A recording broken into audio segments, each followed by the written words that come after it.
All right, so my signal path starts over here at my tuner.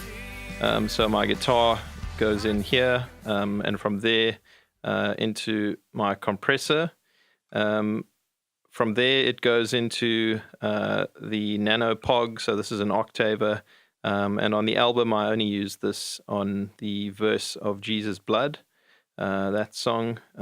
Live, I use it fairly often for volume swells. It just creates this really nice organ kind of sound.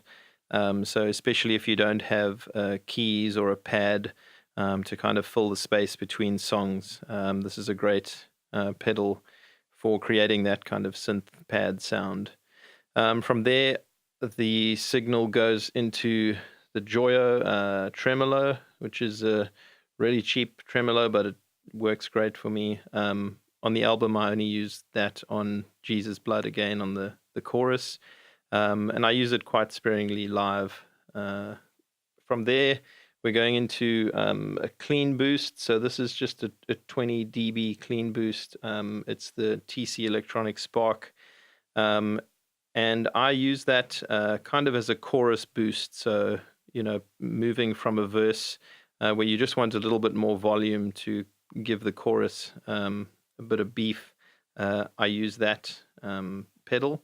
I've got it before my drives, and the reason for that is that it actually pushes the drives a little bit more and almost acts as a kind of a fourth overdrive, which is kind of what I enjoy. If you put the clean boost after the drive section on your pedal, it would literally just add volume and not so much mess with the actual amount of drive you're getting from the overdrive pedals.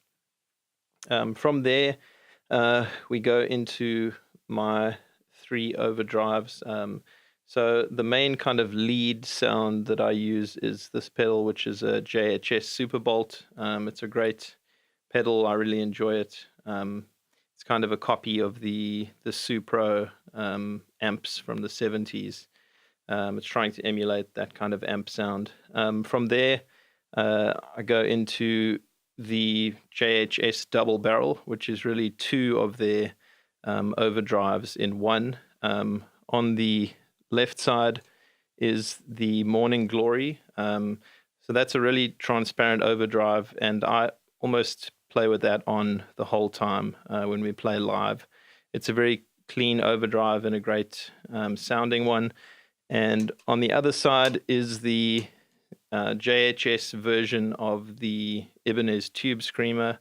I think they call it a Moonshine. And that I also use as kind of a lead sound or on bridges where I want to just get a nice fat sound. So I will double up these two, or on lead parts, possibly double up with the Superbolt.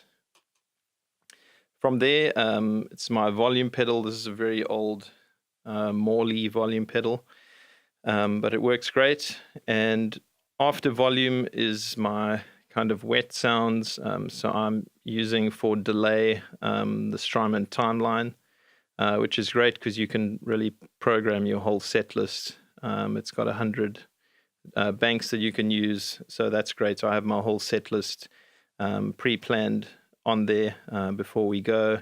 Each song is set to the BPM that our drummer is going to be using. We all play with click in our ears, which is great to make sure that everything is on time and nice and tight. Out of the delay, I'm going into my reverb. I use the Digitech Polara, which just fills out the sound nicely. I don't really tinker with my reverb too much. I kind of leave it on pretty much all the time when I'm playing. The reason, I guess, there's so much to talk about in terms of signal path and how do you put your pedals in the right order. But I think this really works for me. So having kind of my dry sounds, the octave, the tremolo, and the drives before the volume, and after that, the wet sounds, the delay, and the reverb. And I guess the most common reason for that is if you are switching off your volume when you're playing with delay, it doesn't stop the repeats of the delay and the reverb from ringing when you switch off the volume. If you had the delay and reverb before the volume, the repeats would switch off the moment you cut the volume. So I guess that's the logic for doing that. I'm using a T-Rex fuel tank to power pretty much everything except the timeline, because that needs a little bit more power. So my timeline runs off its own power, just to avoid any weird crackles and sounds. But this is pretty much the board that I use for when we play live, and a lot of what you can hear on the Behold album as well. I hope this was really useful for all you guys out there. Thanks.